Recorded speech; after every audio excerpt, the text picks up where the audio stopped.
Hey there, Prey Girl here. I'm bringing you out to a part of the garden I don't think I've really shown you very much this year, and that is my cantaloupe, or melons. I have grown two types of cantaloupe this year. I have Minnesota Midget and Tip Top. Cantaloupe are always, I find, a bit of a push here in Saskatchewan, Canada, but I have managed in the last few years to usually get a couple. And this year I tried to grow them up, I don't know how well it shows, but on these kind of wire trellis tomato cage type things. But I never did get in and get proper stringing put on them for the vines to grow very well up. So they didn't really climb the way I had planned on here. And they're kind of enveloped by a bed of pumpkins and winter squash here. So those grew really quickly, really fast, and kind of, I thought, choked out the melons. But the melons have come through for me, and I actually harvested one this morning that I just found laying on the ground when I was out doing my regular walk through the garden in the morning. So I'll just put a little picture up here because I've already eaten it. It was delicious. That was a Minnesota Midget. And yeah, the color doesn't look great on the outside, but the smell when you cut into it and the flavor is just incredible. It's nothing like getting a store-bought melon, at least not here in Saskatchewan where they're shipped in from usually far away. But when I was out here and collected that one off the ground, I noticed I have another one.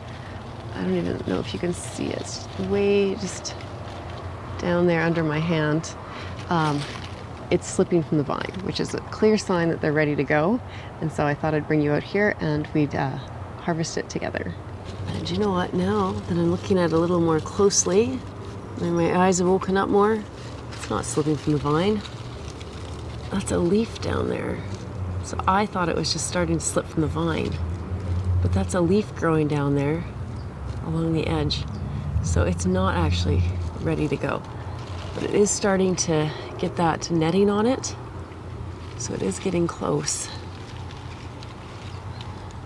but it's not actually quite ready to go yet. Usually these lines will get darker in the middle and you'll get this netting on it, but I thought it was starting to slip. But here it was just a leaf down there, and I guess I just didn't look very quickly this morning. So we will leave it for a few more days, maybe another week. I do have another one over here. And it also has that little leaf on it. I don't remember seeing that before, but it might be normal for these guys. The Tip Top I don't usually get a lot of. Is this one starting to get, yeah, so it's also starting to get that little bit of kind of netting on it and the darker veining on the sides, or I don't know what you call that there.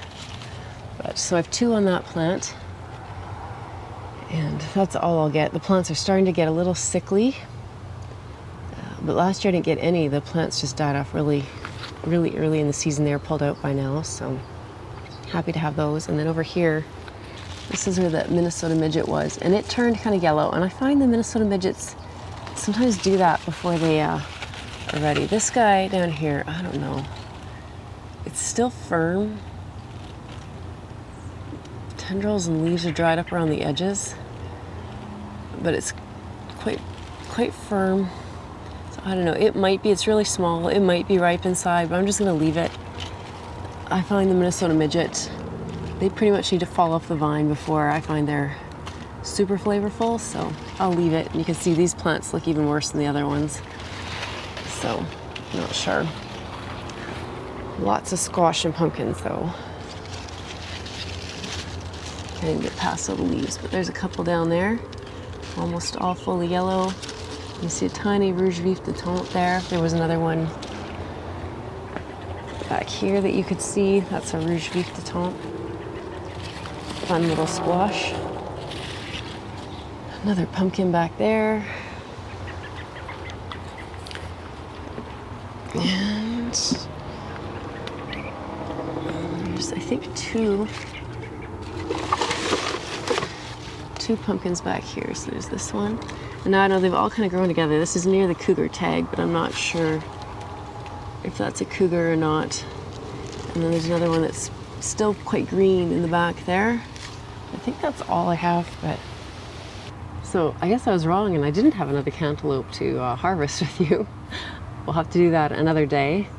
Hopefully, I'm going to be going away for a week. Really bad timing for that, but you know, sometimes that's just how life works out. So we are 3 days, I believe now, away from our average last frost date.